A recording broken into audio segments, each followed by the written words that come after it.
What's up, guys? Ace here, bring guys a preview discussion for Fire Force Season 2, Episode 10. If you guys haven't seen Episode 9, it was pretty cray-cray. Well, I guess as cray-cray as it can get. Anyways, Episode 9 revolves around the fight with the Infernal Demon and also the continuing investigation within the Tabernacle to reach the core and understanding of the core. As we can see from last episode, the core seems to have a weird heartbeat, and for the most part, we pretty much guarantee the core is probably the devilish lady in black. And it's kind of interesting to see because we do get confirmation that if it is, it's we get another one of those notes that despite how evil the character does look in the anime, it doesn't mean they're necessarily bad. And I do like that sort of weird play on the aesthetics that the show does offer. Especially with, this happened before with, Shinra and how he smiles, and he's also portrayed as the devil. He's also, a pretty good person. So, that's pretty cool to see. Anyways, besides that, we've got the fight with the Infernal Demon, and it's still continuing.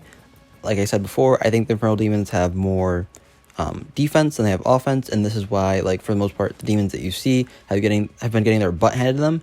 It's just simply, they just have so much defense, but not as much offense, so the fights aren't incredibly, they're not incredibly one-sided where the demon's actually kicking the person who's trying to kill the demon's butt. So yeah, that's a thing. That's also probably why the people on the outside are able to take care of the demon despite not needing Lieutenant's help or Arthur's help. It's just they have a lot of defense and endurance, so that's probably a thing. Anyways, after that, we pretty much got the confirmation after fighting the demon that the devilish lady on the inside of the core is inside the core. I think I said that the wrong way, but yeah. The Devil Lady is sustaining the force, essentially. And that's interesting. And I think there's a few things that can be said about this. First of all, what the heck does the core look like on the inside? Is it like a hellscape? Which is what I'm thinking, based on the arrows that we had seen on the outside of the inner side of the tabernacle. The arrows had keys at the end of them instead of the arrowheads. The arrowheads were keys. It was a key. So I'm guessing to operate this thing, you have to shoot the arrowhead from afar to either open or close the door, and that way you won't have to witness the Adol Link, because we have seen witnessing the Adol Link does have profound effects. We've seen this from some captains, we've seen these from the moles. Now, whether it's good or bad solely depends, I guess, on the particular situation, because it looks like for the mole, or I guess some animals in some cases, it will actually provide more intelligence, if that's a cause of speaking, or it can cause blindness, which is a cause of a particular captain seeing in the Adol Link, right? So that's kind of interesting, and wonder what's going to happen to it, because we also know that the devilish lady, from what we've seen from the last episode, based on Shinra's interaction with her, that she's also kind of weak. She's in this very... she could only provide... It looks like she can only provide Shinra with an Adol Grace for very little. And so if that's the case, perhaps you won't need to open the door from far away like you would with a baby Adola user, right? Maybe she's so old and crippled right now that perhaps they won't need to use a faraway method to opening the door, and perhaps they can witness it a little bit because she is so in such a condition where it doesn't matter too much how close you are to the Adol Link. But yeah, that'll be interesting to see the inside of the inner core, because I do think eventually, despite the battle with what's going on outside the Shinra and the Infernal Demon, I do think they're going to want to talk to this lady and provide insight in what's happening here, because we do get confirmation that the tabernacle is the power provided by the tabernacle is provided by an Adol user. So they're basically sacrificing a person for the benefit of the environment around them.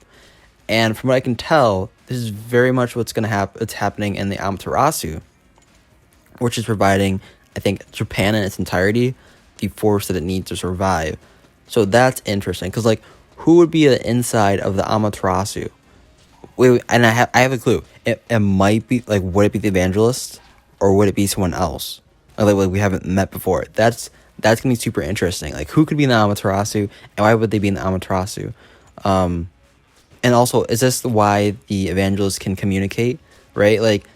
Because Shinra can communicate with a person, telepathically, because I guess their influence on the environment via the tabernacle, That's why the evangelists can have this sort of effect with people around, right? And their ilk, the White Clads, who knows? And like they just choose not to interact with others, who knows? But it seems kind of a nefarious sort of idea. Like you have to sacrifice an Adola user to sort of power things. That's kind of crazy. And also, how long do they power this sort of thing? This structure and the environment around them. Is it like every 8 years have to find another new user, something like that? That's kind of crazy. Also, is the evangelist planning on swapping places if they are in the middle of Amaterasu? Who knows? Because we do know the evangelist and the White Clad do want to grab a bunch of Adola users, so that's kind of interesting to note. Or are they trying to perform some other great thing, perhaps trigger another great cataclysm? But that's all up in the air. And we don't have, I guess Shinra can always talk telepathically to them, but I guess I wonder what kind of questions they're going to bring to her if they do end up talking to her, because that's going to be sort of a big thing. I do feel like she's going to end up whittling away as soon as they find out about her, or she might like die some weird way and then they won't have enough information. But that would be kind of weird, because then it's like, what's the purpose of going here other than finding like the, I guess a model Amaterasu? But we still get a lot of information, like as the watcher / audience of the anime, we get a lot of information, but the characters inside the anime don't get that information if she does die off like that. And I'm not sure if it'll be taken this way, because what I can tell from thus far, it seems like a lot of the time when we do get stuff like that, that the characters in the anime, in this anime in particular, will get the information as well. So that's kind of interesting. And it might be like in a subtle way as well. But anyways, let's go to the outside fight, because there's a lot of stuff that can be said about the inside of the tabernacle. The outside fight, it looks like we're going with round 2, which I'm pretty psyched for, because this is another episode, or not another episode, this is another one of those fights where we have a continuous like fight between episodes, and I super enjoy that. I super like those long drawn out fights. It's pretty cool. I do have one quirk with it though. I do not enjoy the fact that the Infernal Demon just doesn't output that much firepower. Like, it's cool, like, I feel like before when they've showed Infernal Demons, they've always said, like, oh, we need so much firepower. It makes it sound like there's gonna be such a big fight.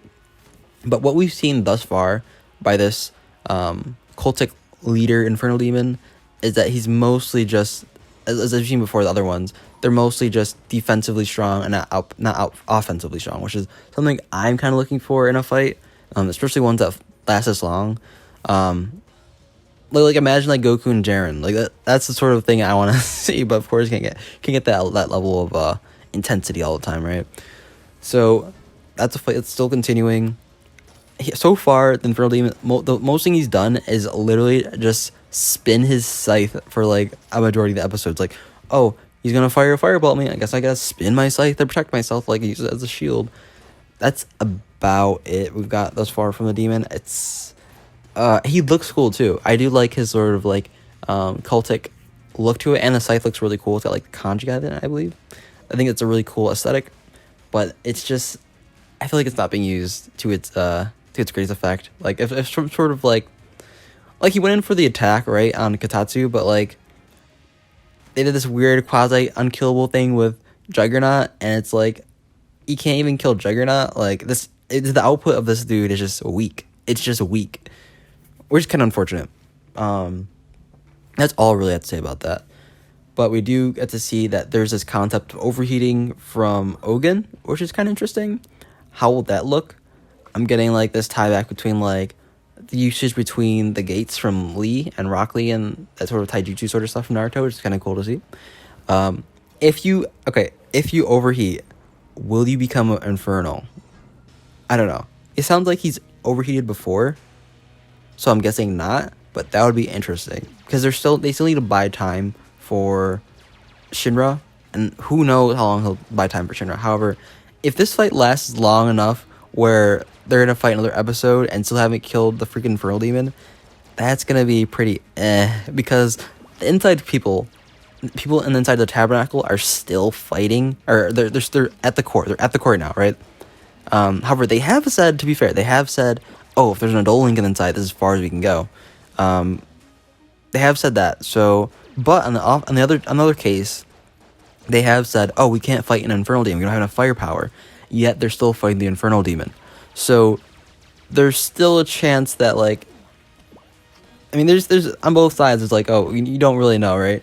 So that'll be interesting. Oh jeez. But yeah, that's all I have to say about that. Super curious what's gonna happen with the lady in black on the inside. Will she die before anyone gets any information on them? Will she divulge special information about the Amaterasu? Where did she come from? Why is she sacrificing herself there? Who sent her? And stuff like that. There's a bunch of questions we asked here. But other than that, hope you guys like this preview discussion. Peace out, guys, and have a nice one.